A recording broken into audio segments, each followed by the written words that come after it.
Hi, this is Brian. Welcome back to another Optimize Plus One.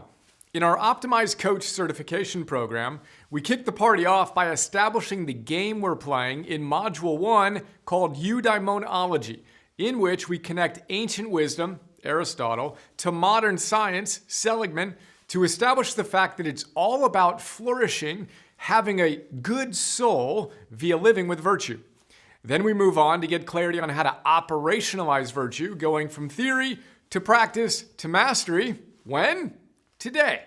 And after a quick look at Module 2, the big 3 times 2, aka energy plus work plus love times identity plus virtues plus behaviors, we spend 6 weeks on Module 3, which is #CARPEDIEMI, as we begin systematically architecting our masterpiece days to cultivate emotional stamina and consistently express the optimist best version of ourselves.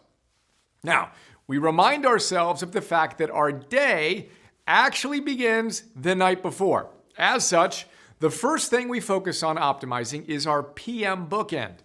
The number one thing we focus on there is our digital sunset, aka when we turn off our blue light emitting devices to allow our brains to simmer down so we can get a good night of sleep, so we can wake up the next morning feeling refreshed and energized.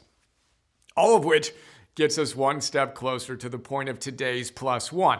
During our 2 hours of Q&A for that session, one of the questions a coach asked was if it made a difference whether they read via an iPad or a book at night.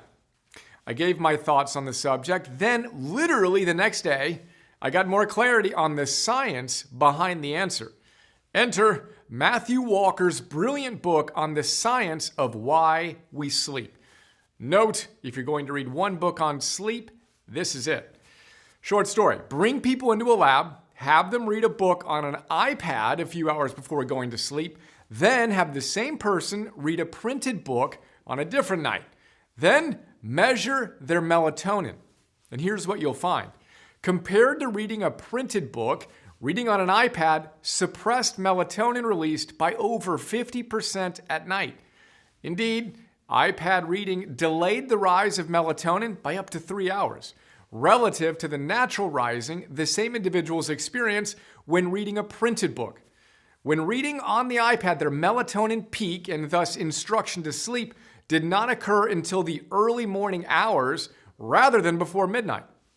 Unsurprisingly, Matthew tells us, individuals took longer to fall asleep after iPad reading relative to print copy reading.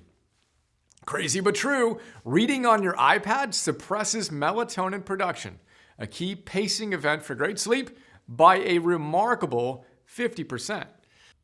So, today's plus one, reading tonight? Consider going old school and reading a print book. Your melatonin will thank you, and your future tomorrow self will thank you for the energy boost as well.